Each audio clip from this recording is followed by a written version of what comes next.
यावेळेस आपण परमेश्वराचं पवित्र वचन स्वीकारण्यासाठी आपण आपल्या अंतःकरणाची विशेष तयारी करू. आपण प्रार्थना करू. तू बदल दे मेरे मन को,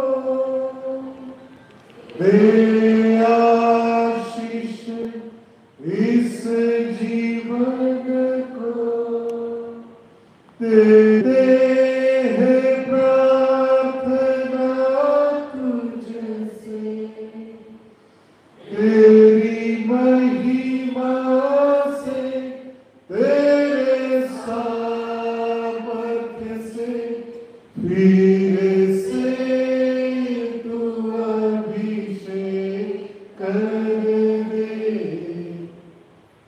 बहने दे उस हवा को, छूने दे हर एक दिल को, तेरा दर्शन हमें मिले, करते हैं प्रार्थना तुझसे, तेरी महिमा से, तेरे सामर्थ्य से, फिर से तू अभिषेक कर दे, तेरी महिमा से, तेरे सामर्थ्य से, फिर से तू अभिषेक कर दे. अनंत ईश्वर दयेच्या कृपेच्या महासागर या सुखीच्या निर्मात्याच्या जीवन उद्धारक देवा परमेश्वर, बोल प्रभू, तुझा दास ऐकत आहे. बोल प्रभू, तुझी दासी ऐकत आहे. तुझ्या पवित्र वचनाद्वारे वाणीवर रोजाना प्रत्येकाची भेट घे. तुझी दैवी इच्छा तुम्हाला बघितलं तुझ्या गौरवार्थ देवराजाच्या वाढीसाठी प्रत्येकाचा उपयोग करून घे. तिचा तुझ्याकडे प्रार्थना विनंती करतो. प्रार्थना करतो. बोल प्रभू, तुझा दास ऐकत आहे. बोल प्रभू, तुझी दासी ऐकत आहे. येशू ख्रिस्त आमचा प्रभू याच्याद्वारे मागतो. Praise the lord. परमेश्वराची स्तुती असो, त्याच्या नावाला मान महिमा गौरव आता आणि सदा सर्व काळ असो. आजचा हा दिवस आम्हा प्रत्येकाच्या जीवनासाठी आशीर्वादित, आनंददायी, आरोग्यदायी केला. त्याने त्याची कृपा, त्याची दया, त्याचा अनुग्रह, त्याचं प्रेम, त्याचं सानिध्य, त्याचं संरक्षण आणि त्याचा प्रीतीपूर्ण वरदहस्त या भूतलावरील प्रवासामध्ये इथपर्यंत आपला प्रत्येकावर ठेवला. 2024 वर्ष परमेश्वरानं आम्हा प्रत्येकाच्या जीवनासाठी आशीर्वादाचं कारण बनवलं आणि इथपर्यंतचा या सर्व भूतलावरचा प्रवास करणं सुरक्षित केला. त्यासाठी आपण त्या क्षणाला मान महिमा गौरव आता आणि सदा सर्व काळ देऊया. ख्रिस्त जन्मोत्सवाच्या या काळामध्ये आपण आपलं जीवन जगत आहोत. ख्रिस्त जन्मोत्सवाचा आनंद सर्वत्र साजरा होत माध्यमातून आपण साजरा करत असाल आणि देवाचं गौरव आपण करीत असाल हीच अपेक्षा आहे. आणि निश्चित अर्थानं मिरज ख्रिश्चन चर्च SSB1 मंडळी ही थोडी जास्तच ख्रिस्त जन्मोत्सवाचा आनंद साजरा करत आहे हे आज मला पटलं आजच्या उपस्थितीमध्ये.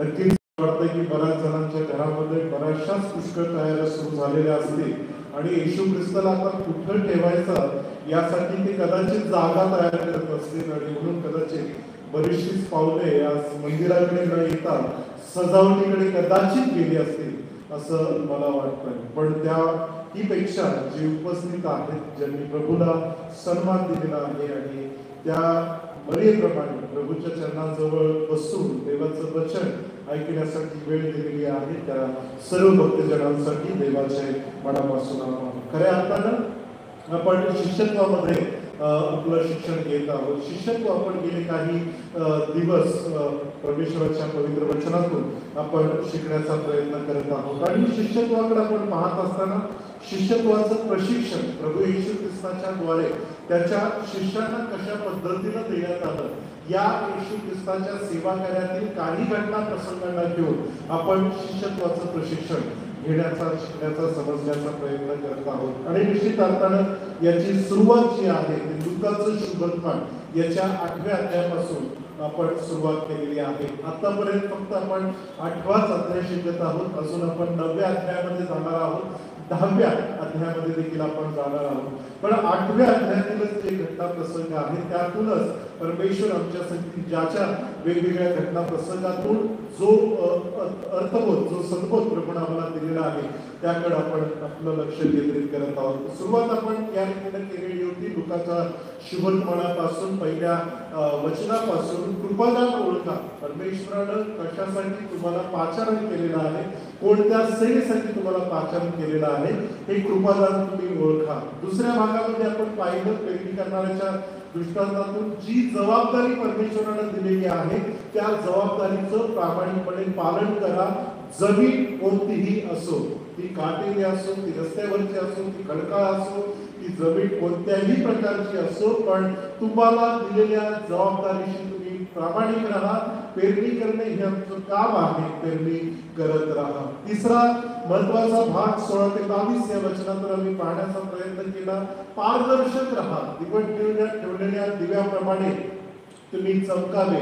या दृष्टिकोनातून ख्रिस्ती शिष्यत्वामध्ये तुमचं जीवन हे पारदर्शक असणं गरजेचं आहे. हा तिसरा विचार आम्ही या धरणामध्ये चिंतनामध्ये शिकण्याचा प्रयत्न केलेला होता. चौथा विचार 22 ते 25 या वचनामधून प्रभू येशू ख्रिस्त त्याच्या शिष्यांसमवेत एका सरोवरातून पार होत आहे आणि या सरोवरामध्ये एक वादळ निर्माण झालेलं आहे. शिष्यत्वामध्ये विश्वासाच्या कसोटीतून प्रत्येकाला जावं लागणार आहे आणि या परीक्षेमध्ये, या कसोटीमध्ये आम्ही येशूवर विश्वास ठेवून आम्ही स्थिर राहणं गरजेचं आहे. कारण की या प्रवासामध्ये प्रभू येशू ख्रिस्त ज्यावेळेस विश्वास कोठे आहे, येशूनं वादळ शांत केलं आणि त्या शिष्यांना प्रश्न केला की तुमचा विश्वास कोठे आहे. म्हणून शिष्यत्वाच्या या प्रवासामध्ये विश्वासाच्या कसोटीतून आम्हा प्रत्येकाला जावं लागणार आहे. आणि मग या 4 भागावर आपण चिंतन करत असताना शिष्यत्वामधील वेगवेगळे प्रकार आम्ही पाहिले. गेल्या आठवड्यातील चिंतनामध्ये जर तुम्ही पाहिलं तर लुकाच्या शुभवर्तमानामधून आणि 9व्या अध्यायामधून शिष्यत्वातील वेगवेगळे प्रकार आम्ही पाहण्याचा, समजण्याचा प्रयत्न केला. काही शिष्यत्व जे आहे ते स्वार्थी अनुयायी आहेत लूक 9 प्रमाणे.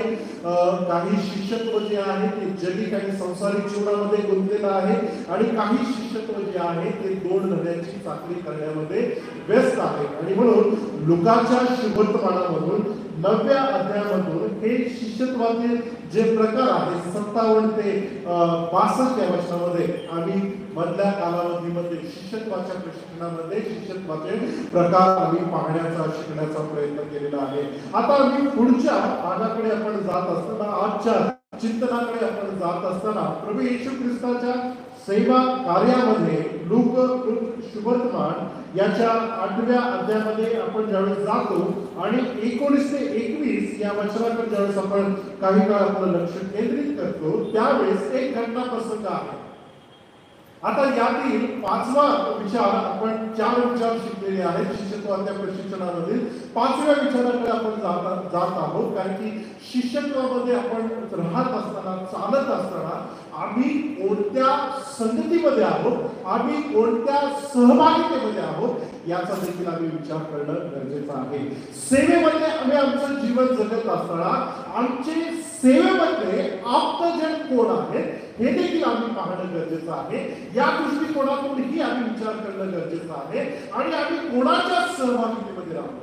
जो पुरुष दुर्जनाच्या मसरतीने चालत नाही, पापीजनांच्या मार्गात उभा राहत नाही, धर्मनिंदकाच्या बैठकीत बसत नाही, तर परमेश्वराच्या नियमशास्त्रात अहोरात्र मनन करतो.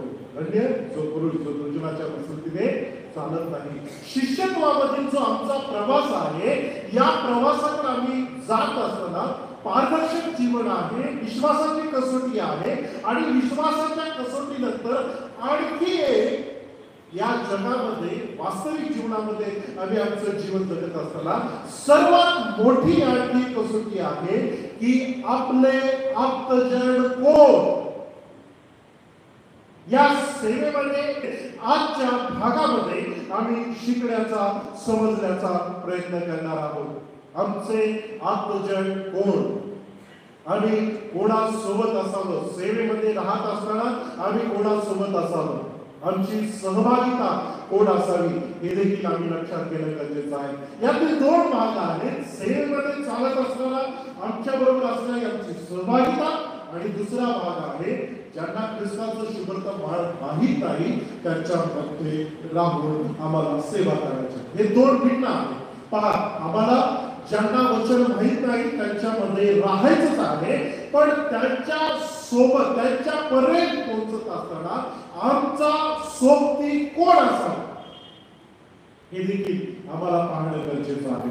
पहा, प्रभू येशू ख्रिस्ताच्या ज्यावेळेस आम्ही मागच्या भागामध्ये प्रभू येशू ख्रिस्तानं शिष्यांना पाचारण केलं, 12 शिष्यांना निवडलं, त्यानंतर 72 जणांना निवडलं असं म्हटलेलं आहे.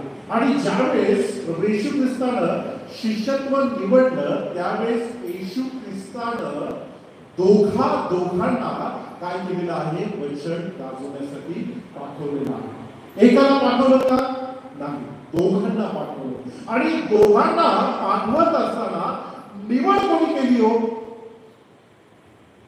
ज्यावेळेस येशू ख्रिस्तानं शिष्यांना सांगितलं तुम्ही सुवार्तेसाठी जा, त्यावेळेस ते पाठवत असताना त्यांची निवड कोणी केली? प्रभू येशू ख्रिस्ताने. जागे आहात आपण? कोणी निवड केली? प्रभू येशू ख्रिस्तानं निवड केली. आता या ठिकाणी या निवडीसाठी पहा, कुठेतरी एखाद्या कामाला जायचं आहे आणि ते काम पूर्ण करण्यासाठी त्या निवडीचं स्वातंत्र्य शिष्यत्वावर दिलेलं नाही की मी कोणाला घेऊन सेवेमध्ये जावं, मी कोणाच्या सोबतीनं जावं, माझं कोणासाठी चांगलं ट्युनिंग बसत आहे, माझं रिलेशन नातेसंबंध कोणाबरोबर चांगले आहेत, त्याला मी माझ्याजवळ घ्यावा आणि मी दोघं जण मिळून आम्ही सुवार्ता कार्यक्रम असं नाही. येशू ख्रिस्तानं काय केलं? कोणाची निवड केली? दोघांची निवड केली. म्हणजे आमच्या सोबत्याची निवड कोण करतं? हे आम्ही लक्षात घेणं गरजेचं आहे. बरंच असं होतं की एखाद्या कामासाठी जनरली ज्यावेळेस एखादा कार्यक्रम असतो किंवा एखादी जबाबदारी आमच्यावर येते, एखाद्या जबाबदारीमध्ये आम्ही काम करत असतो, त्यावेळेस कुठल्याही कार्यक्रमामध्ये एक अशा पद्धतीचं एक चित्र आमच्या लक्षात येतं की एखादी जबाबदारी आम्हाला एखाद्या गटाला द्यायची असेल किंवा दोघांना तिघांना द्यायची असेल तर बऱ्याचदा आम्ही काय करतो, ती जबाबदारी पूर्ण करण्यासाठी आमचे समविचारी आम्ही काय करतो, सोबत घेऊन जाण्याचा प्रयत्न करतो.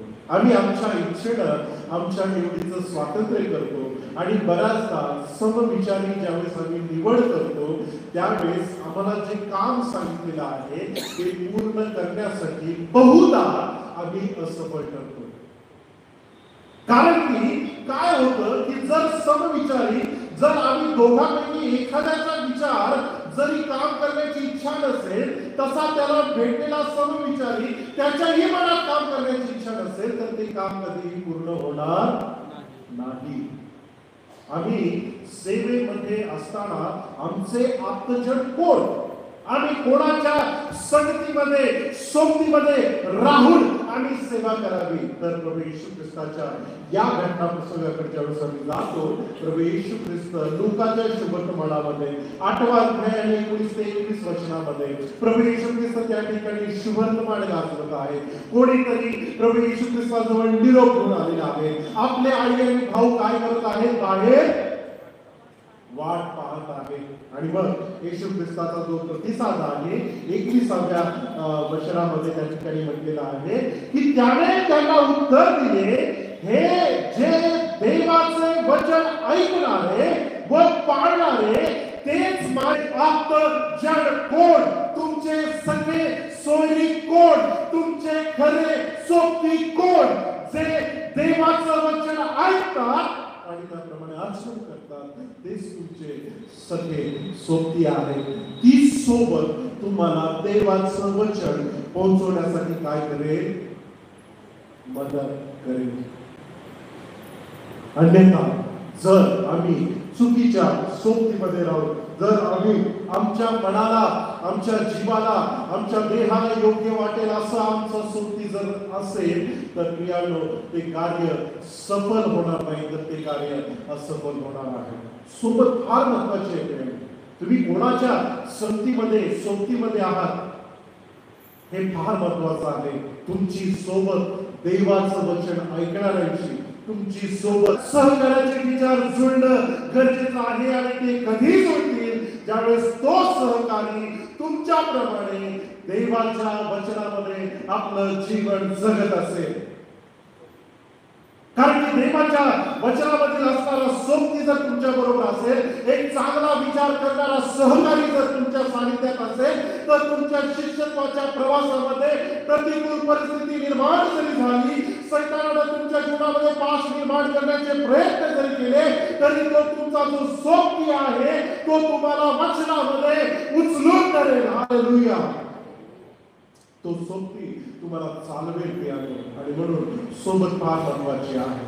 आणि म्हणून पवित्र शास्त्रातील काही घटना प्रसंग मला यावेळेस आपल्या निदर्शनास आणून द्यायचे आहे की ज्यांची सोबत चांगली होती त्यांच्या जीवनामध्ये काय प्रभूचं गौरव घडलेलं आहे. ज्यावेळेस आम्ही दुसरे राजे याचा 5वा अध्याय आणि 13व्या वचनाकडे जातो, आपल्याला सर्वांना तो घटना प्रसंग माहित आहे. नामान कोड्याला त्या ठिकाणी आरोग्य मिळालेलं आहे. ज्यावेळेस नामान कोणी संदेशाकडे जातो त्यावेळेस संदेशा त्याला एक निरोप पाठवतो की तू जा, त्याला सांग 7 वेळेस तू काय कर, त्या पाण्यामध्ये बुड डुबकी मार.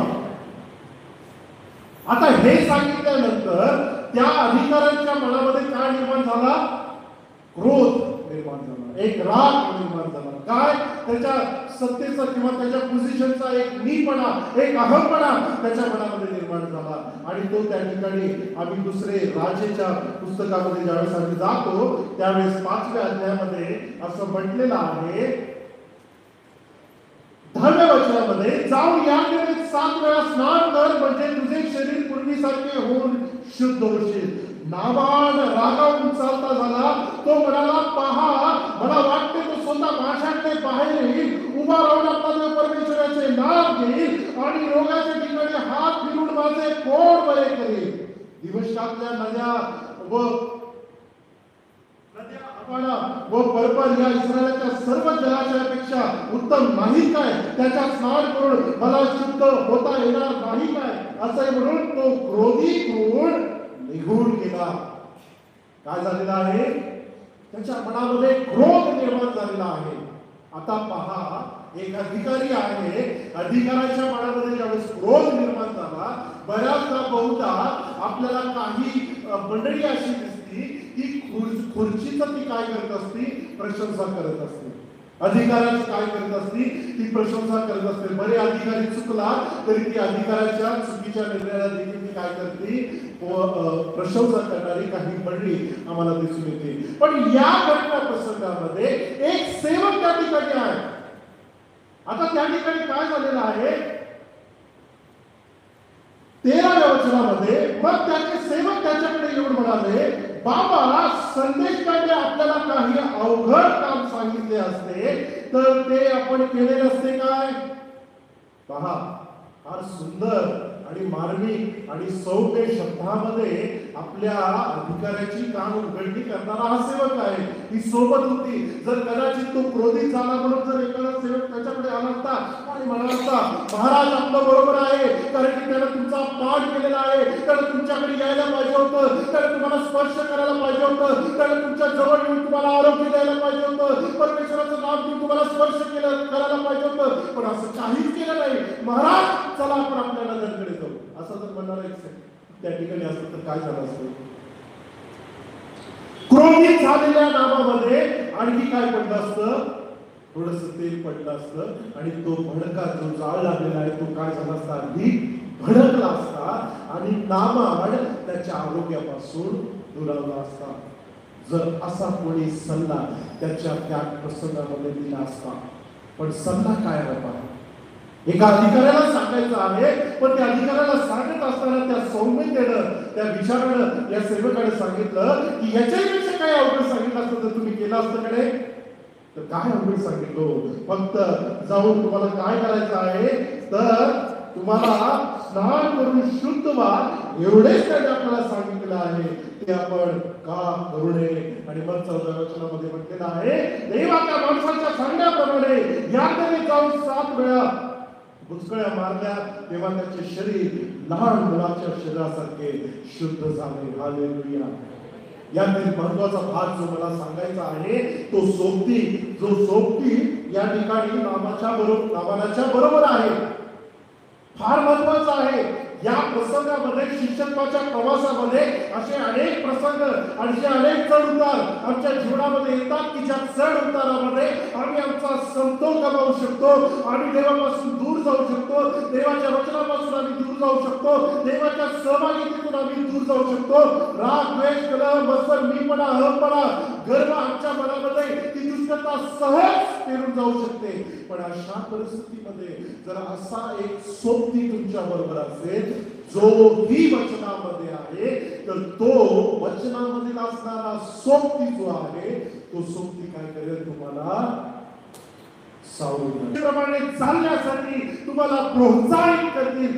तेच तुमचे आप्तजन आहेत. म्हणून येशू ख्रिस्त म्हणतो, गोड माझे आई, गोड माझे भाऊ, जे माझ्या पित्याचं वचन ऐकतात आणि त्याप्रमाणे चालतात, तेच माझे आई, तेच माझे भाऊ. हे सेवक, हे सोबती आमचे आप्तजन कोण आहेत? हे आप्तजन आहेत जे तुम्हाला देवाच्या वचनातून योग्य सल्ला देतील, तुमच्या प्रतिकूल परिस्थितीमध्ये योग्य दिशेने वाटचाल करण्यासाठी हे प्रोत्साहित करतील. हेच तुमचे देवाच्या प्रेममंडळी आप्तजन आहेत. म्हणून मी तरुणांना पण सांगतो, तरुणांनो, तरुणींनो, ज्यावेळेस तुम्ही तुमचा जीवन साथी निवडाल, ज्यावेळेस माता पितांनो तुम्ही तुमच्या लेकरांसाठी जीवन साथी निवडाल, जीवन साथी निवडत असताना सर्वात महत्वाचा क्रायटेरिया एक ठेवा की तो त्या देवाच्या वचनामध्ये आहे की नाही, तो किंवा ती देवाच्या वचनामध्ये आहे का नाही. कारण की तो भातुकलीचा खेळ नाही, संपूर्ण आयुष्याचा तो खेळ आहे. संपूर्ण आयुष्य तुम्हाला जगायचं आहे. आणि म्हणून पहिला क्रायटेरिया माता पितांनी आपल्या मनामध्ये ठेवला पाहिजे, तरुणांनी तरुणींनी मनामध्ये ठेवला पाहिजे की माझा सोबती देवाच्या वचनामध्ये आहे की नाही. कारण की तरच तुमच्या जीवनाचा प्रवास जो आहे तो सुरक्षित होईल. शिष्यत्वामध्ये देखील तुम्ही सेवा करत असताना तुमचा सोबती जो आहे तो योग्य सल्ला देणारा असावा.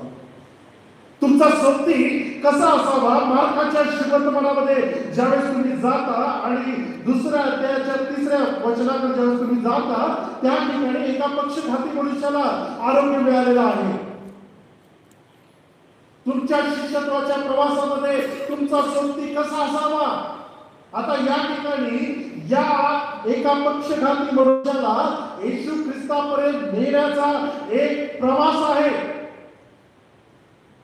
एक प्रवास आहे. एक पक्षघाती मनुष्य आहे, येशू ख्रिस्त एका ठिकाणी आहे आणि त्या पक्षघाती मनुष्याला उचलून कुठे न्यायचं आहे? येशूपर्यंत न्यायचं आहे. आता हा एवढा प्रवास आहे, पण तो प्रवास कठीण का झालेला आहे? कारण की त्या ठिकाणी काय आहे? मोठी गर्दी आहे. वचन आम्हाला तो घटना प्रसंग काय सांगत आहे? दाटीमुळे त्यांना त्याच्या ठिकाणी येशू जवळ त्या पक्षघाती मनुष्याला घेऊन जाता येत होते. आणि मग अशा प्रसंगामध्ये 4 इसमांचं वर्णन आहे ना. त्यांचं नाव माहित आहे, गाव माहित आहे, त्यांचा पत्ता माहित आहे, ते कुठून आहे, काय आहे माहित नाही. पण ज्यावेळेस 2रा अध्याय 3रं वचन ज्यावेळेस आम्ही वाचतो, मग लोक त्याच्याकडे एका पक्षघाती माणसाला घेऊन आले आणि त्याला चौघांनी उचलून आणले होते. त्यांना दाटीमुळे त्याच्याजवळ जाता येणार म्हणून तो होता. त्यातले छप्पर त्यांनी उतरून काढले आणि वाट करून ज्या बाजेवर पक्षघाती पडून होता ती त्यांनी खाली सोडली. कुठं सोडली? येशू ख्रिस्त ज्या ठिकाणी बसलेला होता. हालेलुया.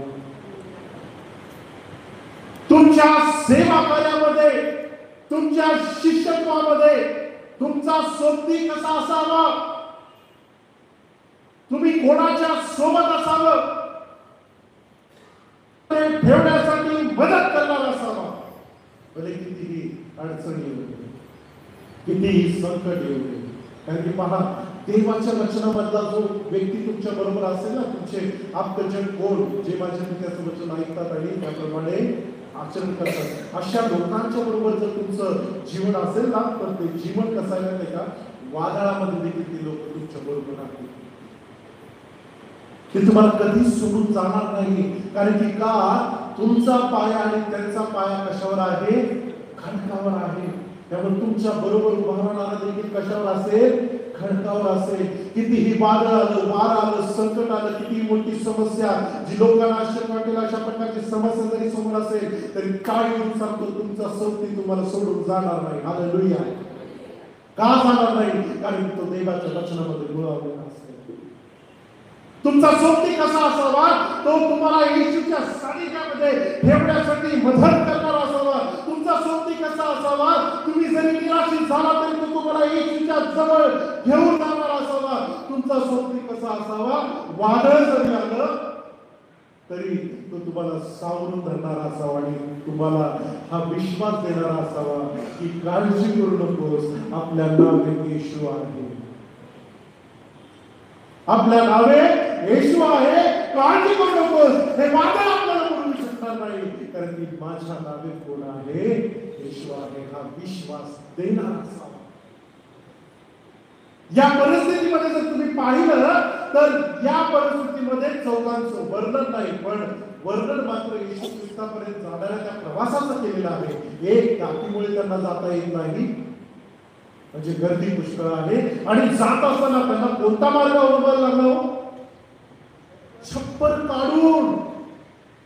काढून त्या बाजूला असणार. बाज म्हणजे काय? की खाट भेटतो, त्या भेटला धरून त्या छपरामधून खाली येशूपर्यंत सोडतं. पहा तो प्रवास, विचार करून बघा. कारण की काही अभ्यासक म्हणतात येशू ख्रिस्त ज्या घरामध्ये बसलेला होता ते घर फार मोठं होतं, त्याची उंची पण मोठी होती, कारण की पुष्कळ लोकसमुदाय तिथं बसलेला होता. म्हणजे जर तसा तुम्ही विचार केला, जर आज आम्ही या मंदिरामध्ये आहोत आणि मग वरती एक छप्पर आहे, तर कल्पना करून पहा की बाजेवर असणारा पक्षघाती मनुष्य जो स्वतःची अजिबात मदत करू शकत नाही, असा हा मनुष्य घेऊन हे चौघे येशूपर्यंत कसे पोहोचले असतील? अशा रीतीने त्याने त्याला येशूपर्यंत पोहोचवलं असेल. असे सोबती असावे, अशा सोबत्यामध्ये आम्ही असावं जे आम्हाला येशूपर्यंत घेऊन जाण्यासाठी मदत करतील, जे आम्हाला येशूपर्यंत पोहोचवतील. असे सोबती आमच्या सेवेमध्ये असावे. आमचे आप्तजन कोण? हेच आहे, जे येशूपर्यंत घेऊन जाऊ शकतात. आमचे आप्तजन कोण आहे? जे योग्य सल्ला देतील. भले तो आम्हाला त्रास देणार असेल, पण तो योग्य सल्ला देवाच्या इच्छेप्रमाणे देतील. असे तुमचे सोबती असणे गरजेचं आहे. शिष्यत्वामध्ये, सेवेमध्ये याचं सदैव भान ठेवा. पुष्कळांची गर्दी करून उपयोग नाही. असे 4 आणि 5च तुमचे असावे, जे तुमच्या बरोबर प्रत्येक प्रतिकूल परिस्थितीमध्ये देवाच्या वचनावर आधारित तुमच्या बरोबर उभे राहतील. हालेलुया. कारण की प्रभू येशू ख्रिस्त म्हणतो, कोण माझे आप्तजन? शिष्यत्वामध्ये कारण त्या ठिकाणी असणाऱ्या लोकसमुदायाला पण अप्रत्यक्षरित्या हे सांगितलेलं आहे की कोण माझे आई, कोण माझे भाऊ. त्या ठिकाणी असणाऱ्या शिष्याला पण सांगितलं असेल, कोण माझे आई, कोण माझे भाऊ. जे माझ्या पित्याचं वचन ऐकतात तेच माझे आई आणि तेच माझे भाऊ, तेच तुमचेही राहणार आहे. कारण की हे पित्याचं वचन जे आहे ते आम्हाला योग्यच गोष्टी शिकवणार आहे. तुमचे आप्तजन कोण आहे? तिसरा, तिमोथेला पहिले पत्र याचा 4 अध्यायामध्ये ज्यावेळेस तुम्ही जाता आणि संत पौलाचं तिमोथेला ज्यावेळेस मार्गदर्शन तुम्ही पाहता 11 ते 16 या वचनामध्ये, तुमचे सोबती कोण असावे? पहिलं, योग्य सल्ला देणारे, भले तो तुमच्या इच्छेविरुद्ध असेल. दुसरं, तुम्हाला येशूच्या जवळ घेऊन जाणारे, कितीही प्रतिकूल परिस्थिती असली तरी येशू जवळ घेऊन जाणारे, कधीही न खचणारे. आणि तिसरं महत्वाचं म्हणजे तुम्ही कोणाच्या संगतीमध्ये असावं, कोणाच्या सोबतीमध्ये असावं, जे तुम्हाला देवाच्या वचनामध्ये वाढवण्यासाठी मदत करते. जे वचनामध्ये आहेत, जे तुम्हाला वचनामध्ये वाढण्यासाठी प्रोत्साहन देतील, वचनामध्ये तुम्हाला समोर होण्यासाठी मार्गदर्शन करतील, अशा लोकांच्या सोबतीमध्ये तुम्ही असणं गरजेचं आहे. आणि मग ज्यावेळेस तिमोथेचं पत्र, पहिले तिमोथेचं पत्र 4 अध्याय ज्यावेळेस आम्ही वाचतो त्यावेळेस संत पौल तिमोथेला कशा रीतीनं तो वचनामध्ये कशा रीतीनं तो त्याला प्रोत्साहित करत आहे यामध्ये या ठिकाणी दिसून येईल. कोणी तुझ्या तारुण्याला तुच्छ मानू नये तर भाषण, वर्तन, प्रीती, आत्मा, विश्वास, शुद्धता याविषयी विश्वास ठेवणाऱ्यांचा तू कित्ता हो. मी येईपर्यंत वाचन, बोध व शिक्षण याकडे लक्ष ठेव. तुझ्यावर वडील वर्ग हात ठेवण्याच्या वेळेस संदेशाच्या द्वारे दिले असे जे कृपादान तुझ्यामध्ये आहे त्याकडे दुर्लक्ष करू नको. तुझी प्रगती सर्वांस दिसून यावी म्हणून तू या गोष्टीचा अभ्यास कर. या घडून जा.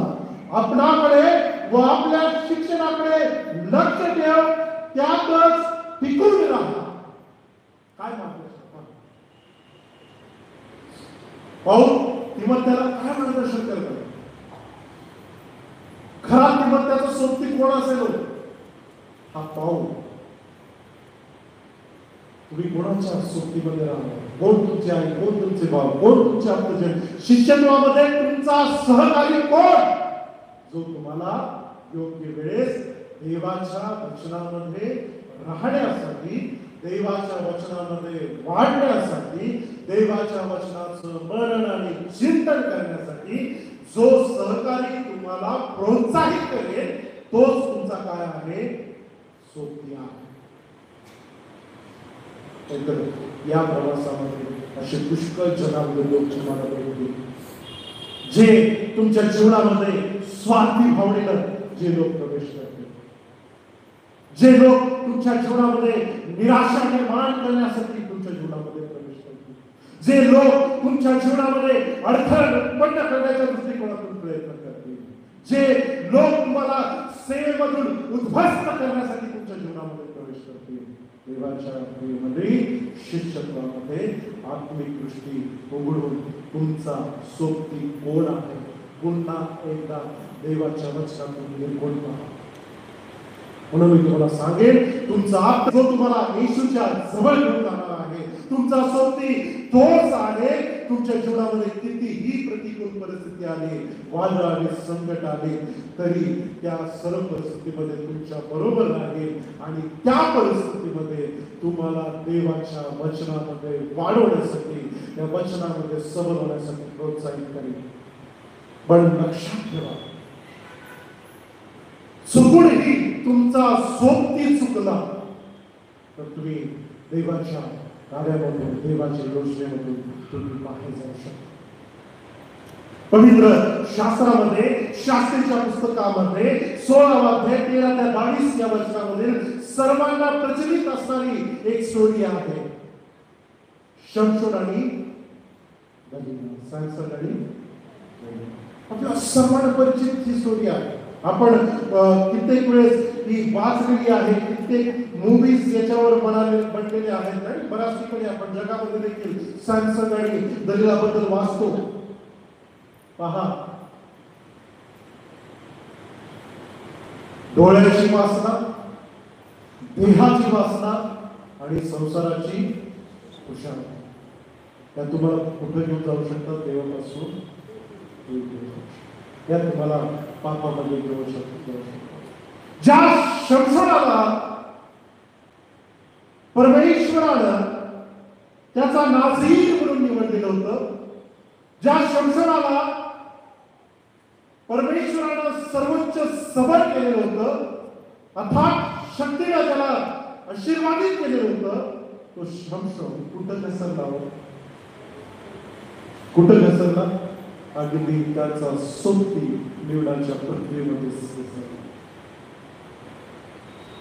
ही स्टोरी सगळी माहित आहे, पण मी तुम्हाला थोडक्यात महत्वाचा भाग मला सांगायचा आहे. तुमची संगत चुकली तर त्याचे परिणाम काय होऊ शकतात? या ठिकाणी शास्त्रीच्या पुस्तकामध्ये 16 अध्यायामध्ये काय म्हटलेलं आहे? त्यानंतर दलिला त्याला म्हणाली, तुम्ही तुमचे गुपित मला सांगत नाही तर मी तुझ्यावर प्रेम करतो असे म्हणता तुम्ही मला 3 वेळा फसवले आहे. तुमच्या अचाट शक्तीचे मर्म कशात आहे हे मला सांगितले नाही. पहा, सोबती कुठल्याही उद्देशाने तुमच्या जीवनामध्ये हा सोबती जो शमशोनाच्या जीवनामध्ये आला होता, कशासाठी आला होता हो? त्याच्या चार शक्तीचं गुज मर्म जाणून घेण्यासाठी आला होता. आणि मग या ठिकाणी काय म्हटलेलं आहे 16व्या भागामध्ये, तिच्या या रोजच्या कटकटीमुळे व हट्टामुळे त्याला जीव नकोसा झाला, म्हणून त्याने आपले मनोगत तिला सांगितले. तो तिला म्हणाला, माझ्या डोक्याला कधी वस्त्र लागलेला नाही, कारण मी जन्मापासून देवासाठी नाझीर आहे. माझे मुंडन केल्यास माझी शक्ती जाईल व मी कमजोर होईल व इतर माणसासारखा होईल. आणि पहा, सोबत चुकला, सोबती चुकला, म्हणून मी सांगितलं ना, तुम्ही निवड देखील सोबत्याची करत असताना, म्हणजे वैवाहिक जीवनासाठी असो किंवा तुमच्या सेवकाई जीवनासाठी, सोबती मात्र देवाच्या वचनामधलाच असताना. सोबती पारखायचं असेल तर बघा तो योग्य सल्ला तुम्हाला देत आहे का.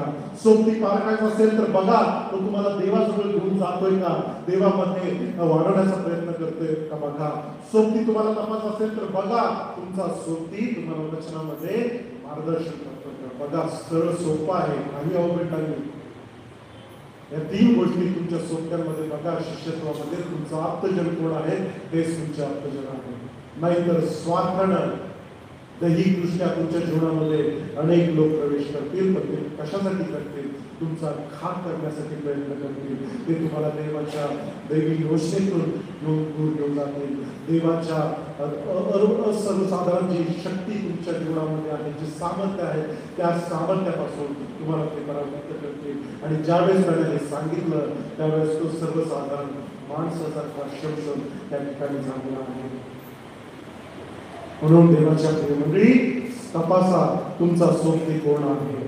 तुमच्या सोबत्याकडे पाहत असताना पहा, प्रेषितांच्या कृत्यामध्ये 5व्या अध्यायामध्ये 9व्या वचनामध्ये हनन्या आणि सफीरा यांच्या बाबतीत काय म्हटलेलं आहे, त्यांनी संगणमत केलं. संगणमत कोणत्या गोष्टीवर झालं?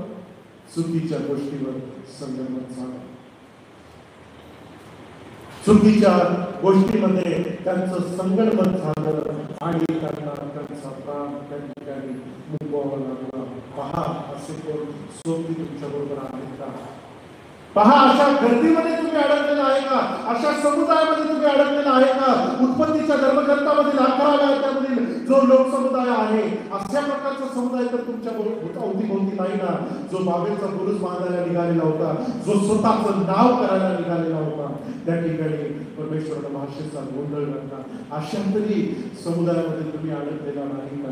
म्हणजे तुम्ही तपासा, आम्ही कोणत्या सोबतीमध्ये आहोत, आम्ही कोणत्या सोबतीमध्ये आहोत. आमचे आप्तजन कोण आहेत, आमचे प्रियजन कोण आहेत. देवाच्या प्रिय मंडळी, आज आपण तपासूया, मी कोणाच्या सोबतीमध्ये आहे, मी कोणाच्या सानिध्यामध्ये आहे, माझं आप्तजन कोण आहे. दैहिक दृष्ट्या जगामध्ये प्राप्त झालेल्या कुटुंबातील प्रत्येक व्यक्ती तुमचा आप्तजन असेल असं नाही. जो देवाच्या वचनामध्ये नाही तो तुमचा नाही. भले रक्ताचं जगाच्या दृष्टिकोनातून नातं असेल, पण जो प्रभूमध्ये नाही तो तुमचा नाही. तो तुम्हाला कधीच चांगल्या गोष्टीमध्ये चालवू शकणार नाही. आणि म्हणून प्रभू येशू ख्रिस्त म्हणतो, कोण माझी आई, कोण माझे भाऊ, जे माझ्या पित्याचं वचन ऐकतात तेच माझी आई आणि तेच माझे भाऊ. या शिक्षकाच्या प्रशिक्षणामध्ये हा 5वा भाग या ठिकाणी आपण संपवत आहोत. पुढच्या भागामध्ये उर्वरित गोष्टी आपण शिकणार आहोत. नवीन वर्षामध्ये आपण उर्वरित शिक्षणाकडे आपलं लक्ष केंद्रित करणार आहोत. कारण की सेवेमध्ये तुमचे आप्तजन कोण, हा भाग संपल्यानंतर आम्हाला त्याचे साक्षीदार कसे व्हायचा आणि तुमच्या मर्यादा कशा रीतीने मानवायचा, या दृष्टिकोनातून लुकाचा 8वा अध्याय आपण जानेवारीमध्ये संपवणार आहोत. आणि मग 9 आणि 10 याचं प्रशिक्षण सुरू करणार आहोत. प्रभू करून या प्रशिक्षणामध्ये जे तुम्ही शिकत आहात त्याप्रमाणे चालण्यासाठी, उभं राहण्यासाठी आणि शिष्यत्वाला, देवाला पाचारणाला शोभेल असं शिष्यत्व प्रभू समोर सादर करण्यासाठी ते तुम्हाला सांगितलं. आम्ही प्रार्थना करतो. पवित्र प्रभू, या वचनाप्रमाणे चालण्यासाठी तुझी कृपा दे, तुझा अनुग्रह दे. ही वचने आम्हा प्रत्येकाच्या जीवनासाठी आशीर्वादित कर. तुझ्या गौरवासाठी आम्हा प्रत्येकाचा तो उपयोग करू. तिचा दुसरे प्रार्थना विनंती करतो. येशू ख्रिस्त आमचा प्रभू, याच्याद्वारे मागतो.